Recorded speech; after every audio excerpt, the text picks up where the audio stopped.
All right, we're live. Ladies and gentlemen, welcome to another fantastic episode of the Left Wing Live.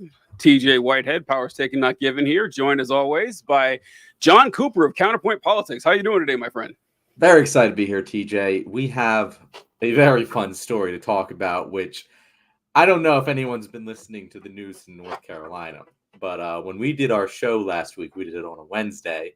And then on Thursday, the most left-wing topic like news story popped. And I texted TJ and I was like, I cannot believe that the black Nazi porn commentator story broke on a Thursday when we weren't doing the show. It's all the bad luck, man. John has been talking about Mark Robinson a few times on this show.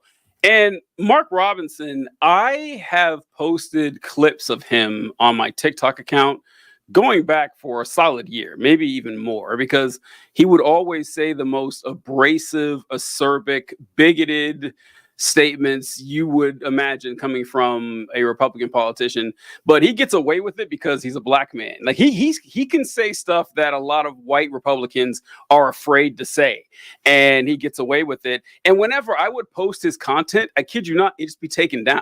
It was so bad that I could, I posted a lot of his shit and my videos be taken down. I got content strikes from this guy. So I've been posting about him a lot less, but the morning that I was out on a road trip Thursday morning, and I kept seeing these rumblings on Twitter and everything saying that Mark Robinson's campaign staff is quitting. He's canceled 2 or 3 events, and people are wondering, well, what's going on with this guy? And I said, man, based on what's happened with Robinson in the past, I figured it had to be a crime or something. But no, it was kind of your garden variety absurd Republican shit. What did they find, John, if you remember?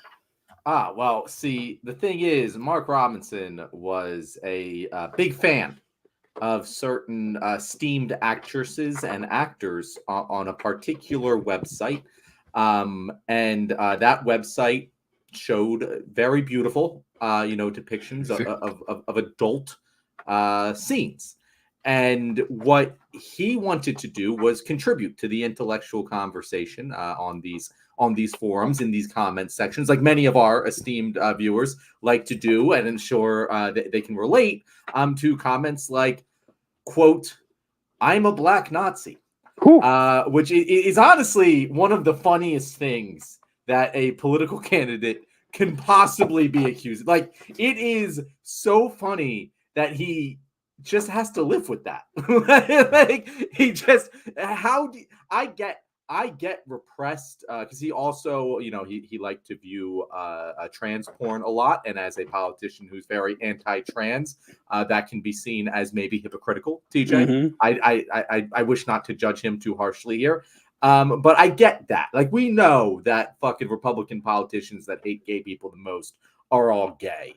And so that doesn't come as a surprise to me.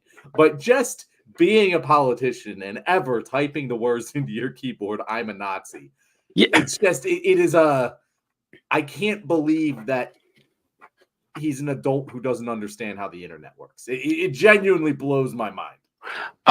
I was just thinking about this guy. He comes right out and says, "I'm a black Nazi," said it right there.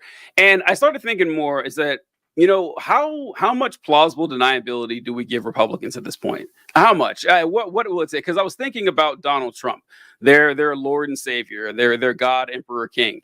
And in the past 2 years, he has openly praised this Mark Robinson guy as the next big thing in Republican politics. A guy who comes out and says, "I'm a black Nazi." Candace Owens is a black Nazi. Yes, that's exactly what I was thinking. And Kanye West mentions how much he loves Hitler. He had dinner with Nick Fuentes. Like, okay, how many Nazis have you had dinner with? Just ask yourself that question. To my knowledge, 0. And Donald Trump is best buddies with at least 4 of them. That's just the ones that we can name. And you could name a whole lot more that weren't just quite so explicit about it. But even if you think Trump is somehow innocent and he's just unaware of all this, you got to question his judgment, right? And you got to question your own morals. Like how many? You remember that time Tucker Carlson's head writer got fired from Fox News because it came out that he was posting a bunch of Nazi shit online and white supremacist stuff, and Tucker Carlson just dismissed this. Oh, we don't need to judge this guy. He's gone through a whole lot. And it's like, you just got to, it was the #1 watched cable news show in the United States, which meant millions of people got their news that was written through the eyes of a white supremacist, and nothing happened. There was never any national moment of reckoning or anything.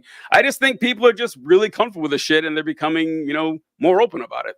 Well, that was my #1 reaction to this. Well, besides just laughter. Laughter was my #1 reaction to this story. But my #2 reaction was, does this matter? Like, I'm actually kind of, because there was a big buildup to this story. There was a huge buildup. The whole day, it was like, yo, guys, there's some story dropping about Mark Robinson. And I thought he, killed someone. I thought it was probably, my first guess was sexual assault. I did not in a million years expect the story to be what it was. But, I was surprised at how damaging people acted like it was. Because, I don't know. I feel like this isn't damaging to someone who wasn't already wounded. Because, if he was soaring through the fucking polls, I don't think that this story affects him at all. You said that, he gets away with it because he's black. And, there is truth to that. But, if this story came out about Donald Trump, it wouldn't affect his polls at all. It's going to affect Robinson specifically for that reason, that he's already a wounded gazelle here. He reminds me a lot of Herschel Walker. Yeah. In that this guy has no business running for high office. It's amazing he's the lieutenant governor. He wasn't even in politics. When these posts were made, I think around 10 years ago, he wasn't in politics. That's true. I wasn't even thinking about that. Yeah. Yeah, he's very new to politics. And what's really great about this is that the Democratic Party actually, because this is going to hurt him. This absolutely is, because, we're used to the Trump folks that will vote for Republicans no matter what. They'll crawl over broken glass to do it. But elections are won on the margins. He wasn't going to win anyway. He was already down 12 points, I think, in the governor's race. But for dragging down Trump, this could hurt, because this is exactly what happened with Herschel Walker. So what I wanted to do, if you don't mind, I wanted to go over the CNN article about this, because I just wanted to talk about exactly what happened here. Now, I love that he capitalized Nazi just to make sure you understand, right? That the Nazi is more important in this sentence than he is one of the most just despicable human beings alive. Even I don't think we're gonna go over this article here, but he wasn't just first off, he comments on porn forums. Who does this? That's the most damning part. It doesn't matter what you comment. If you comment on porn forums, you're a special class of person. The only acceptable comments on porn videos are those comments that are Jessica, come back. Your mother and I miss you, or something. That's really funny. Stuff like that, But if you're leaving legitimate reviews and shit, or political commentary, I don't know what planet you're living on. It's really fucking bizarre. But this is what we ran across the other day, and so we're a week behind on the story. We're sorry, folks. It's just how the schedule worked out. God has it out against us. But Mark Robinson, the controversial and socially conservative Republican nominee for governor of North Carolina, made a series of inflammatory comments on a porn website. It was called, I think it was nudeafrica.com is what it was. Message board a decade ago, in which he referred to himself as a black Nazi and expressed support for reinstating slavery. Despite a recent history of anti-trans rhetoric, Robinson said he enjoyed watching trans pornography. A review of archived messages found in which he also referred to himself as a perv. I like that they always bring that one up. Of course he is. That's not, who doesn't that apply to? Yeah. It's if you didn't get it already from the fact that he's commenting on a porn site. Yeah. He said that he's a perv. This is the comments, which Robinson denies making, predate his entry into politics and current stint as North Carolina's lieutenant governor. They were made under a username that CNN was able to identify as Robinson by matching a litany of biographical details and a shared email address between the two. Many of Robinson's comments were gratuitously sexual and lewd in nature. The comments were made under a username, Mini Soldier, a moniker Robinson used frequently online. Now, that part is fascinating to me, that he uses the same username on several different accounts, and he used it on porn forums. He used it on Amazon reviews. So, and it's very clearly the same person. They're talking about the same shit over and over again. Now, this article doesn't go over this, but did you see why he uses the name Mini Soldier? No. Yeah, there's an actual reason that he uses this name, and it's fantastic. It's absolutely fantastic. It's a reason that's fitting for a person like Mark Robinson. So there's another website that Mark Robinson was. So one thing you will see on his Amazon reviews, first off, he is an obnoxious Amazon reviewer. He's a big collector of, he's into like train models and helicopter models and stuff. And so he wrote this one review for this train set, and it was like all caps, just fire and brimstone. This is the worst product I've ever bought. Do not buy from these people. And he left a good one about a helicopter, but he also likes toy soldiers, which is why he has the name Mini Soldier. Now, what kind of soldier do you think Mark Robinson would have, in his possession? Let's see. So this is from a website. What's it called here? Ultimate Soldier. And basically what they do on this website is kind of like trading cards for toy soldiers, and they kind of share images of soldiers they have.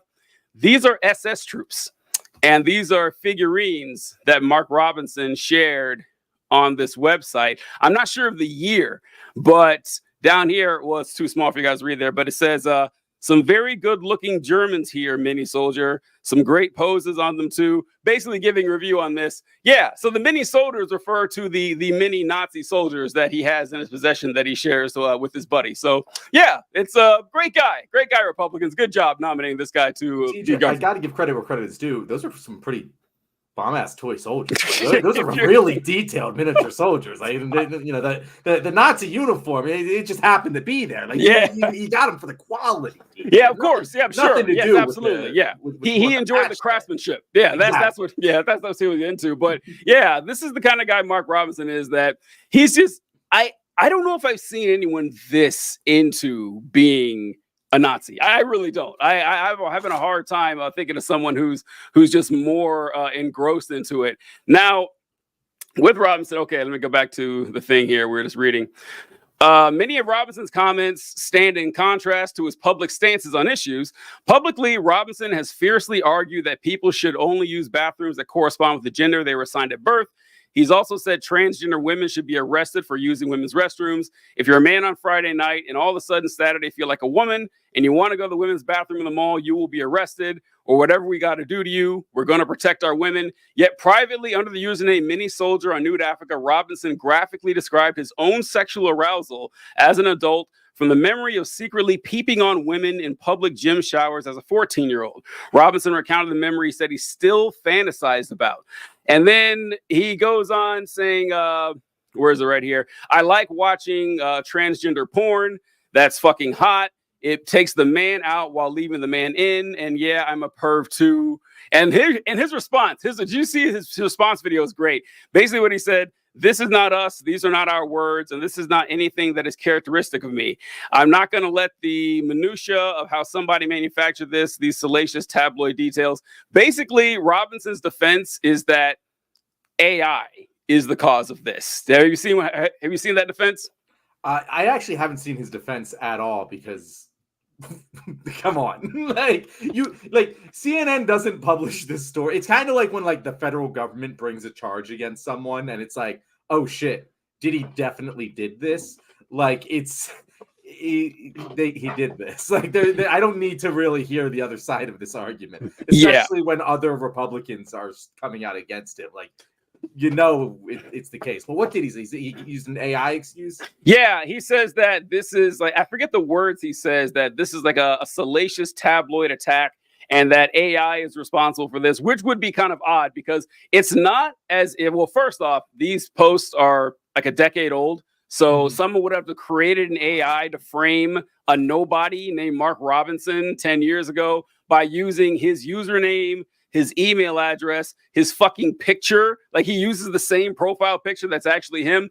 And it's corroborated with all these different websites. Yep, that's him. That's his username. That's the email address. And he's saying that, yeah, this is AI. They're out to get me and everything. Of course, it's not true at all. It doesn't make any sense in any possible way. But it did remind me of Joe Biden. I'm staying in the race. I wanted to get that. We need to get that drop for the show. This would be great for that. I'm staying in the race. And the Republicans know they're cooked on this. Half of his senior staff has resigned. They were already going to lose. They're probably just looking for a good way out. But it's not going to be good for your resume if, you were the person who was pushing for the black Nazi to get elected. No matter who you are, that's not going to look good for you. So I can see why they dropped out. What I'm curious about is how this is going to affect Trump, because North Carolina is razor thin. It wasn't even supposed to be. It was like a marginal swing state. And I checked the polls right before it got on, the aggregate polls on 538, and Trump is up by 1 point in North Carolina. And I think this could do some damage. It could.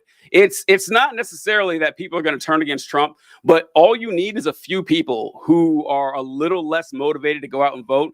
And that will happen. That will happen. This isn't going to make more people vote. Well, it will make some people vote for Mark Robinson, but your average person in North Carolina is. I saw a Young Turks interview on this, and they were asking people what they thought about this. And people were saying that, well, I don't believe it. About half of them. And then about a quarter of them said, no, this is just, he's still better than the alternative. And about a quarter said, yeah, it's kind of hard to support someone like that. So, it's going to be on the margins, but it's certainly not good news for Trump. Yeah, no, that's what I've been trying to figure out is this a real thing, or is this just a slow news cycle we're going to talk about it sort of thing? Because look, it only matters because it's North Carolina. Yes, it only matters because it's a swing state where voter turnout margin of 0.1% could make the difference between making the state. And so I'm trying to put myself in the shoes of someone who's they're not going to show up to the polls because of Mark Robinson. I don't know. Someone who's motivated to show up to the polls to vote against Mark Robinson that wasn't already motivated to show up to the polls to vote against Trump. I don't know. It doesn't seem like that big a deal. But again, 500 votes could be a big deal. Exactly. Yeah, and the thing is that the fact that he was down by so much anyway, that's what's interesting to me, because there are things that can make people go too far. Because this is actually one of the reasons that Trump is biting the Republicans in the ass all the time, is that these insane people that he backs end up running for high office and they get smoked.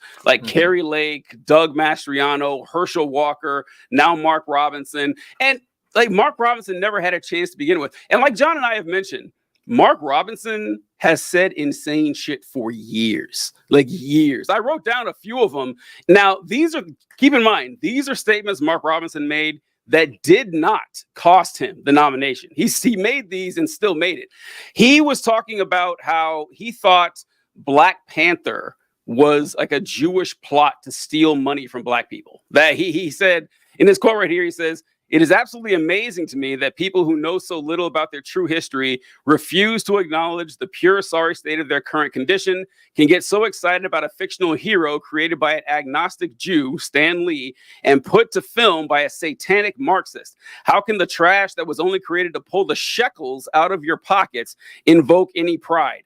And then he said, he spread the theory that Michelle Obama was a man, but I feel like half Republicans say that anyway. That's not outside of the bounds of normalcy. When the Pulse nightclub massacre happened, on the next day, he posted that being gay is still an abominable sin. Homosexuality is still, all caps, an abominable sin. I will not join in celebrating gay pride. And then he was on a radio show and or a podcast, and the host shortly after calling reports of the Holocaust hogwash, Robinson went on the podcast, an alleged cult leader in 2019, and said that Jewish bankers were one of the four horsemen of the apocalypse, the other three Muslim people, China, and the CIA. And Robinson said, "That's exactly right. It's amazing to me that we live in an age of information where you can go online and find this, and it's not hidden from anybody." And the one last thing, he says that we find ourselves struggling with people who have evil intent. There's a time when we used to meet evil on the battlefield, and guess what we did? We killed it. Kill them. Some liberal somewhere is going to say that sounds awful. Too bad. Get mad at me if you want to. Some folks need killing. It's time for somebody to say it. These are Mark Robinson's words, not mine. Just so everybody knows. It's not. No one clipped this. YouTube, we are reporting the news. No, we are YouTube, not this saying is this to is our a audience. quote from a lieutenant governor of one of the great states in this union.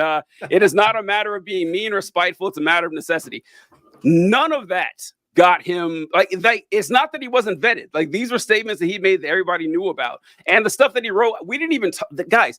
There's like a dozen more things that Robinson wrote, like the part where he said that he thought slavery was fine. We should bring it back. You remember that? Mm-hmm. Yeah, no, it really.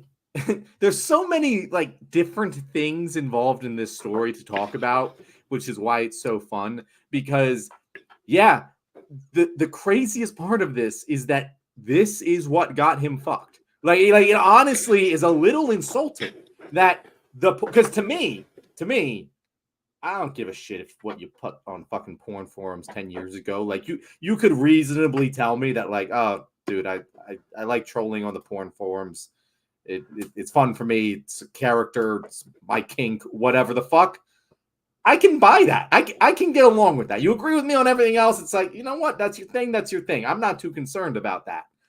That is so much not as bad as the rest of as just the normal shit that he says.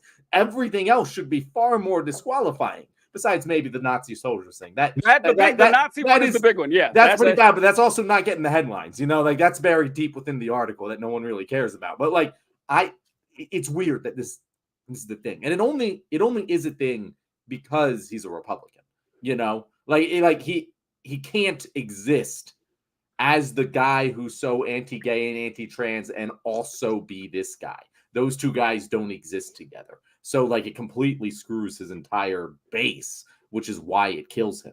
But it is kind of sad that like, you know, just saying that fucking straight people are superior to gay people wasn't good enough to disqualify him immediately.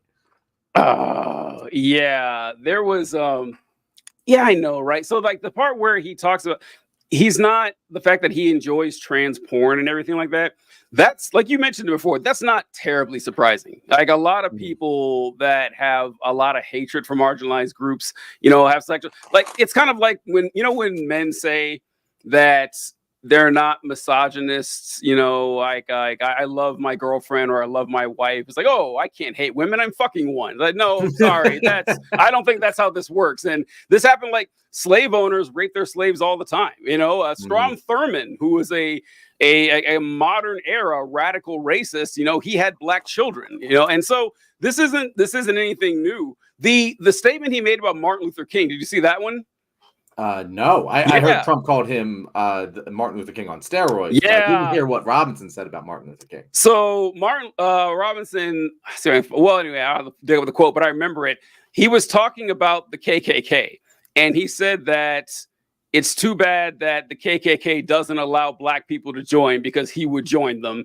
And he said that Martin Luther King, I think he called him Martin Lucifer Coon is what he called him.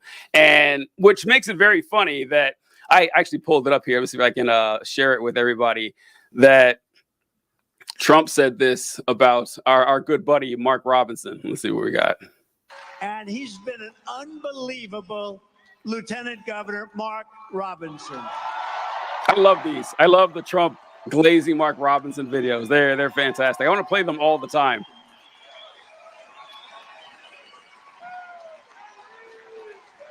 I heard him, and by the way, his wife is much more lovely than he is. I can tell you that, and she's my friend. Thank you, darling, for being here. But, you know, I heard him coming in on the plane. I was listening, and I said to the people on the plane, watch this.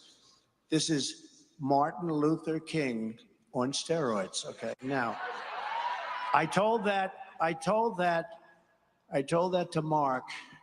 I said, I think you're better than Martin Luther King. I think you are Martin Luther King ×2. And he looked at me, and I wasn't sure, was he angry because that's a terrible thing to say, or was he complimented? I have never figured it out, but I'm telling you, he's one of, right? When I said that to you, you looked like, I don't know if I like that comment. You should like it because you are outstanding, and you're going to be. All right. I love this. Because it all makes sense to Trump. Like, Trump is, once again, Trump is not your standard mainline conservative. He doesn't realize that conservatives don't like Martin Luther King. So when he said, yeah, I called him Martin Luther King, he gave me this weird look. I didn't know what he was talking about. Like, was he mad? Yeah, he was mad, Donald. He doesn't like Martin Luther King. He was insulted that you called him that. And it's a very funny video in retrospect, after what we've seen. It is really funny because it's a rare instance of Donald Trump showing some I don't know if empathy is the right word, some understanding, he thought, like, genuinely, in Trump's mind there, he was like, he might have been upset that I just compared him to Martin Luther King because he's a black man who probably has reverence for Martin Luther King and wouldn't want to be compared to him. Meanwhile, Mark Robinson's like, you call me Martin Luther King.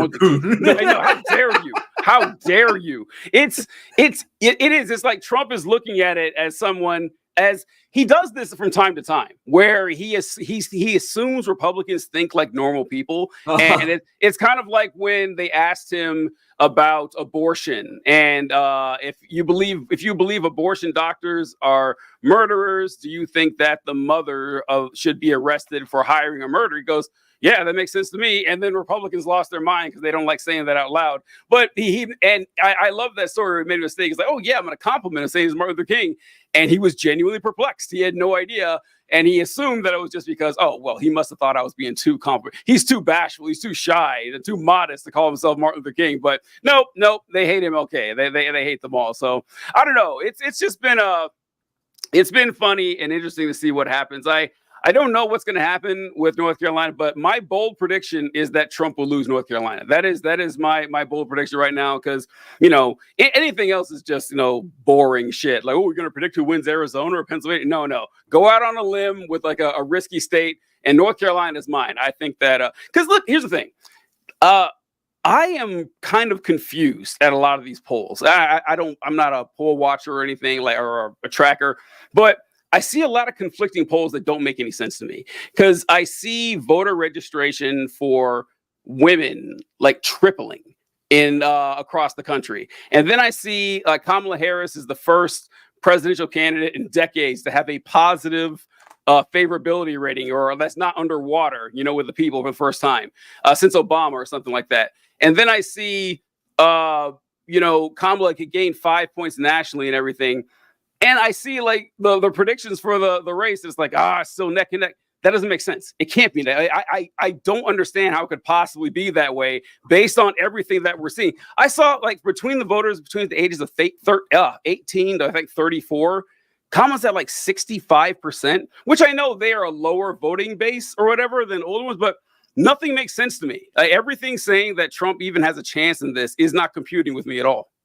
So here's the thing. I actually have a little bit of an in-depth explanation for explaining all of it. And first of all, the first thing you have to understand is the median voter is the dumbest person you've ever met. We've talked about this before. Many times. But people's voting habits don't make any sense. We live in a very small bubble where even the craziest people we interact with, maybe not the craziest, but like the average person that we're like interacting with and thinking is an idiot, is way more informed and has thought about this way more than that's the really average sad American. That's true. It's really sad. Yeah. And so we even get a skewed view of what the crazy people actually think. So that's because it doesn't make any fucking sense that North Carolina is suddenly in play under Kamala, but it wasn't under Biden. It makes no sense. By anyone who we interact with, it doesn't make any sense, but it is just the way it is, right? So here's the thing, the very interesting thing about this race.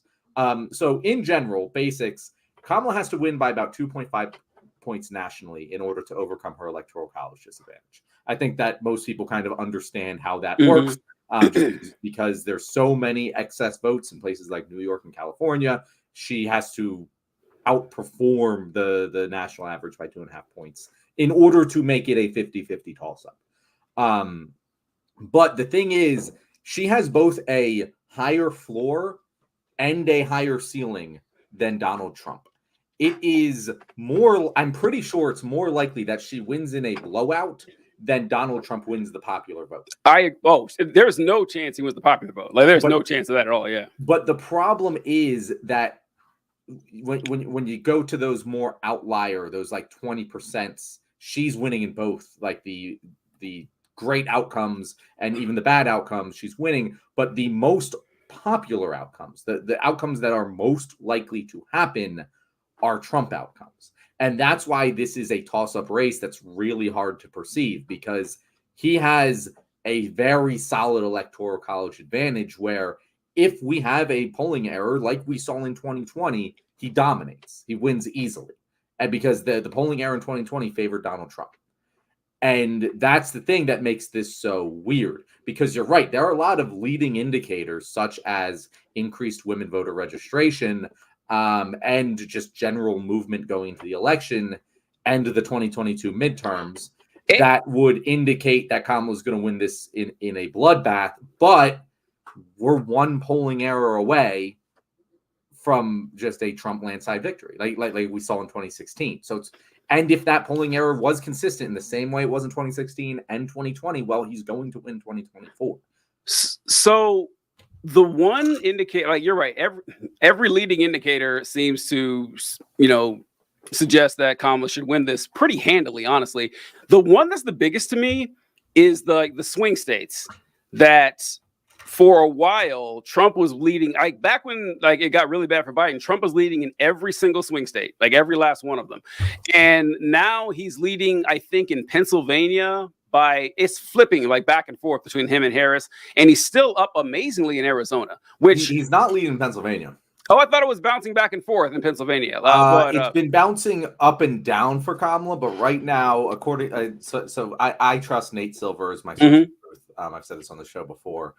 He has Pennsylvania D plus 1.6. Okay, yeah. So, but what's really got this for me is that the only direction all the swing states have gone is more blue. None of them have gotten more red. That's not happening. And also, North Carolina is essentially a new swing state now because it's getting more blue. There's nothing like that. There's nothing like that on the Republican side, where we had a legit, a good solid blue state. It's it might be red now. No, that's not it. I don't know. It's just when I look at all those indicators, it just doesn't make sense that Trump could have any chance here. I don't know. It's just not clicking for me the more I look at it. But the polls do look good. But it's not as good as I would hope it would be. It's crazy. It's crazy that it's still this close. It's crazy that really people can watch the debate and go no, I'm going to vote for Donald Trump. It's just utterly insane to me. It's utterly insane to me, all the immigration rhetoric. It's utterly insane to me that he still will not admit he lost the 2020 election. And people are like, nah, I'm going to vote for this guy again. It's absurd, TJ. But my favorite outcome, I want to discuss it. And I this isn't this is going to happen, but it is my absolute favorite electoral outcome, is that the Hispanic vote way overperforms because of Donald Trump's increasingly insane anti-immigration rhetoric, and we flip Texas. We talked about this last episode, I think, about Texas flipping. And what was his name? Dan Patrick, the lieutenant governor of Texas, was saying that they struck 100,000 votes. Maybe it was 100,000. It was a lot of votes they struck from the rolls. And he said that if they hadn't have done that, Trump would have lost Texas. I don't know if that's true or not. I mean, he may have just been gassing himself up, being an anti-voting Republican. I don't know. The Hispanic vote is tricky. The Hispanic vote does go blue. There's a lot of, it's kind of overblown that people say that, the Hispanic vote is turning more red over the years. I think the most Republicans got was 45, maybe 48%. I think George W. Bush got something like that for the Hispanic vote. But every other election is pretty consistently a 65-35. When people mention the Hispanic vote going red, they're always talking about Cubans in Florida, which is always going to vote red. They're people who, Castro freed their slaves. So of course they're going to vote red. They're not big fans of anything left of center, but it's not as an overwhelming, solid blue Democrat vote, like the black vote or the Jewish vote is 70-80%. And a lot of that is because Hispanic is not a race. Hispanic is a much more diverse group than black people or Jewish people. Yeah. Yes, there are a lot of white Hispanic people. There's a lot of them, and there's a lot of black ones. A lot of I don't know the term, but indigenous and everything. So if you're white and Hispanic and you've been here for a generation or two, you can kind of blend in with the white population, and you kind of see yourself. And also, this is fair. This is what some Republicans do say, is that a lot of Latino immigrants who came here legally have some resentment toward Latinos who come over, without the legal process. And so it's not as heavy as I'd like it to be. I just don't know. It's like Trump has never been. Is he any worse on immigration than he has been? I mean, I guess the stuff he says is kind of worse. But yeah, he's kind of worse. This is much worse, TJ. But if you were okay with Mexicans or rapists, I don't know. If you weren't turned off by that, I don't know why this would turn you off. I just don't know. But we'll see. That's why I'm really upset at Democrats and Kamala for not attacking him on this issue, because I see what you're saying, but Mexicans or rapists is like normal Trumpy MAGA, they're just boys being boys out there. What Trump is talking about is literally going door to door and deporting millions of people, including American citizens and legal residents of the United States. He's been very clear about this. Yes.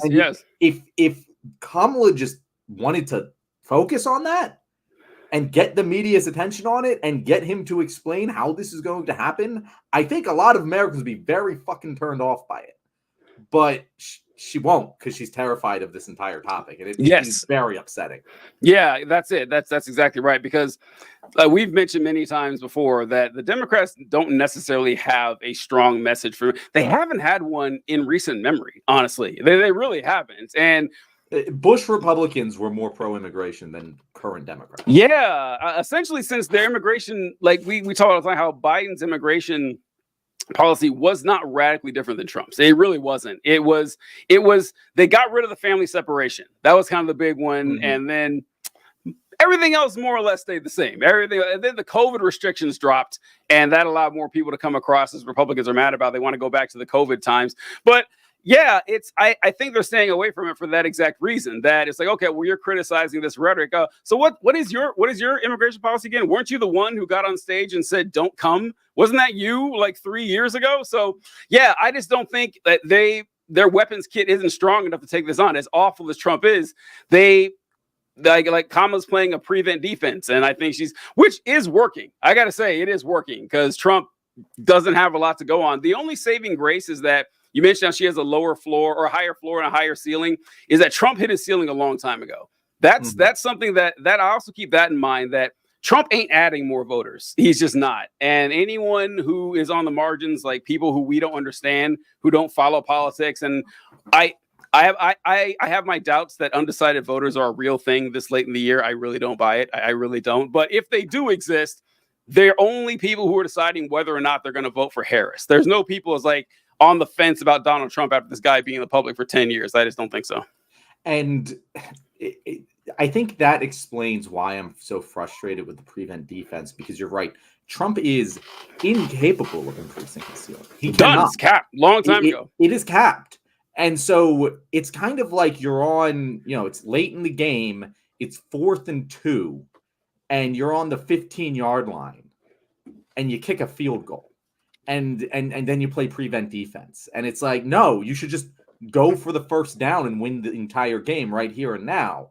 And Kamala isn't doing that. Like, she's playing normal politics more competently, significantly more competently than Joe Biden was. But the playbook, it's all the same plays.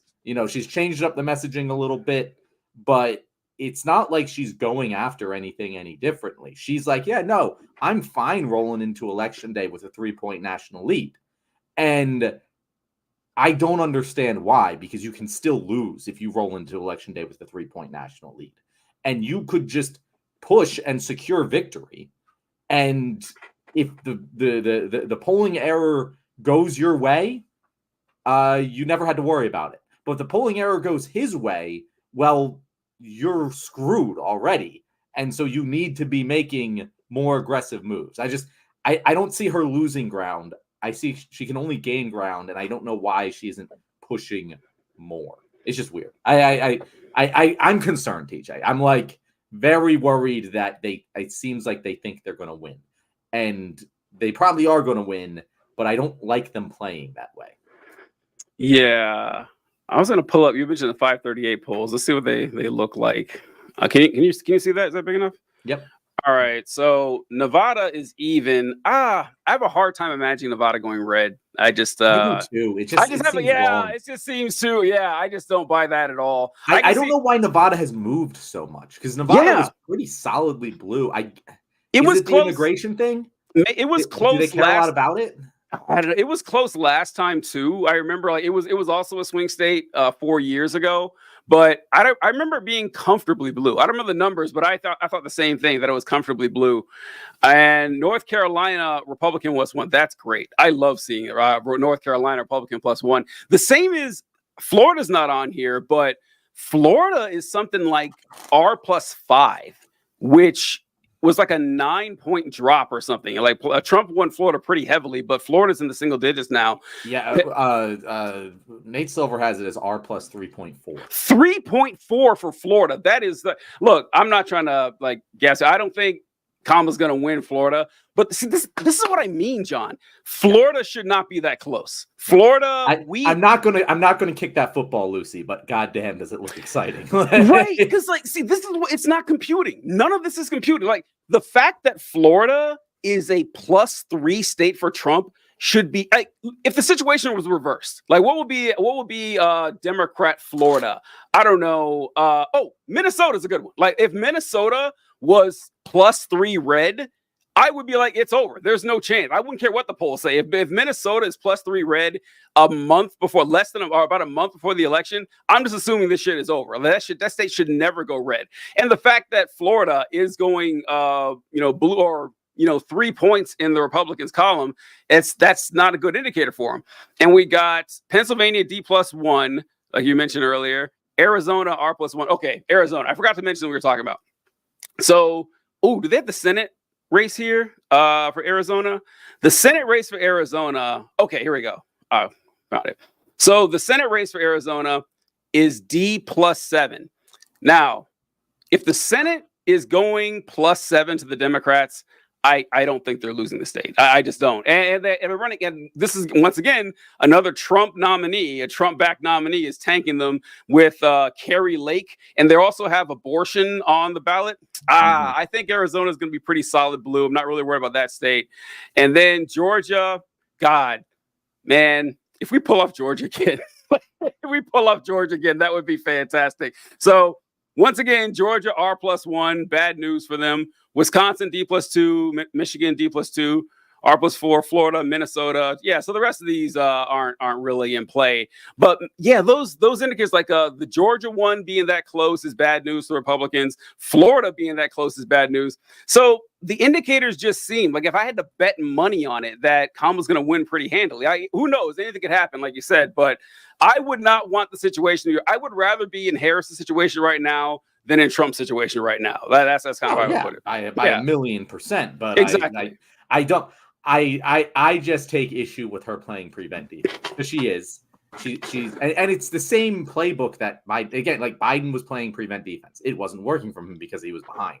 Luckily, Harris is on top, but it's the same playbook. What would you advise her? Because like I said, I wouldn't advise her to go out after the immigration that hard. I really wouldn't, because not with her policies. Exactly. Yeah. Because what are you going to say? What are you going to say? Like, assuming you can't change course for Kamala Harris and make her, think like we do, I wouldn't tell her. I would tell her to make fun of him, because that gets under Trump's skin, and to mock the crazy things he says. That works really well.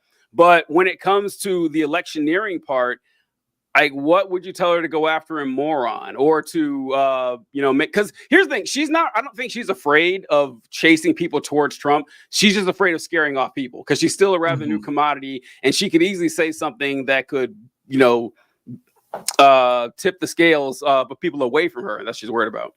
Yeah, so if I were her, I would be, first of all, the fact that she's not doing interviews and shit. Yeah. I don't get it. I do not get it. It doesn't make any sense. I don't even understand what they think the strategy is. Because it goes against everything that you know about politics. have my candidate be around less? I do kind of get it in that what you're doing is working well enough. You're getting a solid B plus, so you want to take a risk getting a C minus when you're getting a B plus like this close. But the thing is, there's no reason to believe that Kamala Harris is just going to fall on her face. Yeah. And like, I just don't. I don't know what you're afraid of. Like in interviews that I've seen, and when she's in the debates and stuff, she can think on her feet. She's charmed. People like her. On stage, she's kind of boring. She's not necessarily an inspiring speaker or whatever, but nothing that I would be terrified about, you know? And like, I think she should do that. That would be a good thing, just to be out there more. Even if what you're saying is the same shit you're always saying, let people see you more, because the more people see Harris, the more they tend to like her. Exactly. And I hear this argument like, oh, the traditional media, like they're not actually, like no one cares, like that. They're not going to get the message across. They've been shit to the Biden administration, so she shouldn't give them the airtime. And I'm like, okay, you want to make the argument that you shouldn't be doing interviews with traditional media? I'll buy it. I don't necessarily agree with you, but I see it. I don't either. But like, I don't know, do an interview with Michelle Obama. Do an interview. I guess she did one with Oprah, but like, do an interview with George Clooney. Do a fucking Instagram live where you just chat. That is one thing, TJ. I don't understand why politicians don't do it more. Like one thing, if there was like one thing I remember from my like education of like political strategies that worked, it was the fucking FDR fireside chats. Yep. That like you learn about that in school, how effective that was. We have the technology to do a super fireside chat whenever she wants by just hitting a button, and they don't do it. And I don't know if they're like so afraid of their just talking unprompted that like they're just terrified of it.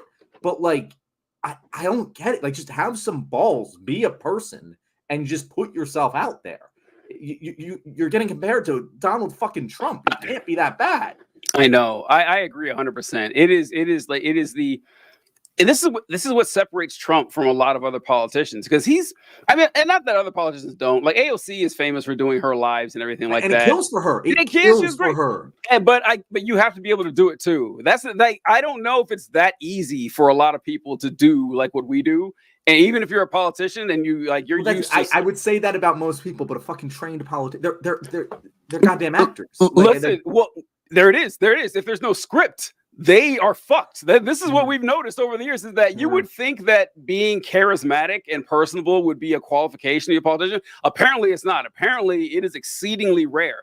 So like when they interact with regular people, most people are like JD Vance, whether they're evil or not, you know, they kind of have no personality, which is why Trump is so refreshing, is that he's a horrible person, but he does act like a normal person acts, and how he responds and just shoots from off the cuff. And I mean, you know how this is. It doesn't take much for someone to misconstrue something you say. And it doesn't hurt Trump when he does it. It doesn't matter, but other people it does. I don't know. I guess like you would have to train for it, I guess, and their handlers, like maybe they do. I can see them doing mock lives where they just throw questions at him and see it's like, nope, she ain't ready. Nope, sorry, that's gonna trip her up. It's got to be something like that, because you're right. It is free advertising. One thing that always bugged me about Biden was everyone listening, you guys will know that Trump spent half his administration bragging about having the lowest black unemployment ever. He said it every other week, it seemed like. He was right. It was. Of course, if you look at the chart, black unemployment had been dropping every year since like 2009, and it has happened to bottom out when Trump was there. But that's good politics. That's good electioneering. Biden had lower black unemployment his entire presidency. I've never seen him brag about it, not once, and that's his fault. I remember going on Care Bear. We had one of our guests. I went on her show and I was talking about the same thing, and I was saying that is completely Biden's fault. The fact that he didn't go out there and do it. I don't know why. Now I know why. After the debate, I see why Biden didn't go out and make a lot of speeches in public and everything, bragging about that, because he'd have fucked it up. They didn't let him, but Kamala should be doing that stuff. Like she can handle a 3 or 4 minute quick press interview. That she can definitely do that, and she hasn't. I don't know. It is strange, but yeah, that would be the number one thing I would change about Kamala's campaign, is just get her face out there more. But Agreed. Number two, I guess if we're not changing policy, can't change policy, yeah. Which also, okay. this isn't changing any specific policy. All right. But I do think that in general, she has failed to differentiate herself from Biden enough. Like, I think that she should have done more things differently so that it would be much more difficult for this was her administration accusations to stick, because she's kind of just waded into that. Like, a major advantage that she had is that the biggest Republican thing was just attack the Biden administration, whether it was true or not. That's they're pissed off that Biden did whatever, inflation, blah, blah, blah, blah, blah. She could just be like, yeah, no, me and Joe disagreed on this key thing that would have changed inflation, and I think that we should do this. Just something. Give me something that differentiates you from Joe Biden, so that when people launch that accusation at you, it's, oh yeah, no, me and Joe, we get along great. I think he did a great job as a president, but of course we disagree on things. And my administration is going to be different. I think this was a mistake that we can improve upon. I think that I don't care what it is. I do not care what it is. You'd have to pick what it would be, though. And because vice presidents are in a tough situation. By the way, this is how politics are today.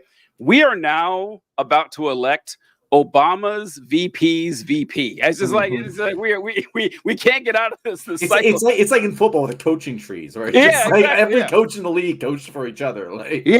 And so, but when the vice presidents are in a tough position, well, it's a good and bad position that you can take credit for your boss's decisions, but you don't want to take the blame. And so I see why it's tricky for her, because I'm not sure the one that I would pick. Obviously, we would pick the Palestine one, but she's not going to do that. That's not going to happen. I'm not sure what she would say where she could differentiate herself diplomatically and truthfully. I really don't know. I mean, she hasn't said it, so I guess we can't pick, but it'd be a tough one. I really don't know what she would go with.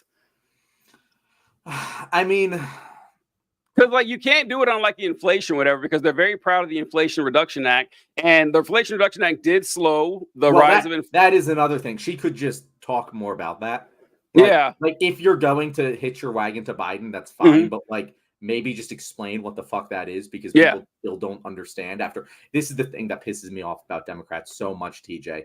They occasionally do good policy, and I have my problems with the Inflation Reduction Act. It is not a perfect bill by any stretch of the imagination, but it was incredibly fucking effective. Like the economy, this is the scary thing. For the next 4 years, the economy is going to be fucking Goldilocks. We are entering a very, very good economic time period. Obviously we can be wrong about that, but by all indicators, businesses are booming, and we're going to be very good. And a lot of it is because of the increase in government spending on infrastructure that the Inflation Reduction Act provided. Employment is at an all-time high. Like things are going very well. And if Trump inherits that, well, now it's just going to justify all the crazy shit he does because the economy is still doing good. But she hasn't really explained like the tariff thing, when we're talking about the debate, she was afraid of explaining what tariffs were. I don't know why. She still, to this day, she hasn't even put out a fucking infographic explaining how Trump is wrong about tariffs. Why? Why has that not been a thing? She could get a little tiny bit more policy focused, and I don't know what she's afraid of. Yeah, I saw her. In fact, earlier today, I saw her talking about, what was it? Trump and outsourcing. I don't know. I saw her giving some sort of speech about how Trump is always talking about how he's going to bring back manufacturing jobs, and she brought up the Carrier, Indiana thing, the Carrier plant that ended up sending all the jobs to Mexico after he promised them it would stay, and how Trump lost 200,000 manufacturing jobs that started before the pandemic. So I think she's starting to get on that, but. The inflation one, you're right. This is good. She should bring that up because the Democrats are proud of the Inflation Reduction Act. And another thing is that I don't know if she's done this, so I don't mean to criticize her if she has, because it seems too obvious. I don't want to insult her. Of course she would do this. But the Fed just cut interest rates. They just did that. Cutting interest rates happen when inflation gets too low. And so that's why the interest rate is cut. So inflation, for those you don't know, it kind of has to exist if you have an economy in which there is no inflation, that is a bad economy, because inflation essentially means that your dollar is worth less tomorrow than it is today, which is an incentive for you to spend that dollar. Like if you knew your dollar was going to be $1.10 next week, why would you spend it? If you had deflation, the dollar's getting stronger. So the dollar getting a little bit weaker is good. You want that. Inflation has dropped so drastically that the Fed has cut interest rate to slow the fall of inflation. So I would be using that. I mean, it's very simple. Well, I don't know. Maybe it's not. I overestimate people all the time, but that one seems to be pretty obvious, that the Fed raises interest rates when inflation is too high and they cut it when inflation is too low. That's why they cut interest rates. And you might get a lot of conspiracy theorists like the president doesn't control the Federal Reserve. It's its own entity, which is kind of fucking weird, but it's its own entity, you know. Yeah, that's what I would. Can't the president fire the chairman? He can. About that? That's true. The president does appoint. The president controls the reserve. This is the other thing that has blown my mind. How the fuck? This is just a completely like a non sequitur here, but how the fuck is DeJoy still the goddamn postmaster general? It blows my mind, TJ. What dirt does he have on who? Like, how did Biden not fire that guy? It does. Trump isn't afraid of that. And it's one thing that Trump does correct in terms of just like administratively. He gets his guys and they do what he wants. And the Democrats are always terrified of just firing people who don't do what they want. But with the Federal Reserve, though, I think the Federal Reserve is so complex and so I don't think presidents really ever going to understand, because that's pretty normal for Federal Reserve chairs. They stay in through multiple presidents. Yeah. It's not odd at all. So in that sense, I mean, like a president gets to pick it, but they all kind of seem to say, okay, we'll let you guys do your thing because we don't want to fuck this up. So yeah. I don't know. I guess if you fire the Federal Reserve chair and the economy does bad, you're going to look pretty bad. No matter what happens. And if you're firing the Federal Reserve chair, it's probably because bad things are happening, which could cause the economy to go bad no matter what you do. So I guess I do see that argument with the Federal Reserve chair specifically, not with the postmaster general. Postmaster general, yeah, I can't tell. Yeah, that is a little weird. Yeah, that is odd. But oh man, all right, we got to pick topics for tomorrow. Oh, so tomorrow's guest is Dara Star Tucker. I don't know if you follow her on TikTok or anything, John, but she'll be on. And so we want to talk about the death penalty thing in Missouri. Yes. I figured that would be one. Let's talk about some killing some people. Oh God, yeah. It's just I actually don't know a whole lot about the case, and same. I need to look into the case, but I know a hell of a lot about the death penalty in general. Yeah, we'll save for the show. And what about the government shutdown with Mike Johnson? Also, so like we've been kind of avoiding this story because it's been just like a story the past several weeks that we could have potentially talked about. Not that we've been intentionally avoiding it, but just like we haven't talked about it. But there's a lot of meat on that story. Just Mike Johnson's utter incompetence is breathtaking to behold. Interesting. Okay, I have a different take. That's all right. That'll be a good really one. Okay. Interesting. Yeah. Okay, so we'll be talking about this tomorrow, guys. That's conflict for you. Very excited. Great television. Go ahead. No. Well, I was thinking the other ones are like ancillary stuff. We could always do Israel. We could always do horse race. I just didn't know if you had any. So, hold on. So I read an article. I didn't read an article. I saw an article from CNN and didn't read it. But did you see that the White House has like ceased the ceasefire talks? Oh yeah, I did see that they've kind of just given up on it. I heard what's his name, Blinken was saying that it doesn't look like either side wants a ceasefire or something. Yeah, there's definitely something, but shit, I'm not like seeing it when I look it up now. It was like a CNN politics story, but it was like the White House has basically given up. But yeah, let's just pick an Israel. We'll put a blank slate of Israel and we'll do that. And over a year, this has been going on. Over a year. I haven't seen. That's crazy, isn't it? Like October, it's coming. Like we're about to hit the fucking almost here. Yeah. And now we're in Lebanon too. It's just oh god. Yeah, it's crazy. So what was this Israel update?